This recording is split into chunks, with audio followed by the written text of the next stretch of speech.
Բարև ձեզ սիրելի հայրենակիցներ, երբ մի տարի առաջ հիմնադրեցինք մեր ձեւով շարժումը, ունեինք ընդամենը մի քանի տասնյակ աջակիցներ։ Այսօր արդեն 340,000 մարդ իր վստահությունն է տվել մեզ,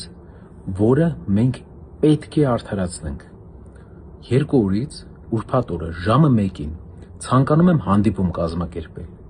մեր ուժի համար ձայն տված մեր հայրենակիցների հետ, որպեսզի իրար հետ մի քանի բան որոշենք։ Չվերցնել մանդատն է ճիշտ, թե վերցնել։ Ճանապարհները,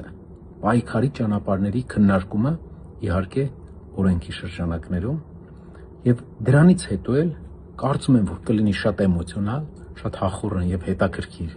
քննարկում, հարց ու պատասխան եւ տեղեկատվական առումով նաեւ որակյալ եւ դրանից հետո ես եւ մեր ընկերները կշարժվենք համանդրական դատարան, որպեսզի պաշտպանենք, քանի որ այդ օրը նիստ է լինելու ընտրությունների կեղծիքների դեմ, որպեսզի պաշտպանենք մեր հայրենակիցների ձայները։ Հանդիպմանը ուրբաթ օրվա Տաշիր արենայում ժամը 1-ին տեղի ունեցող հանդիպմանը գրանցվելու համար հղումը կտեղադրեմ։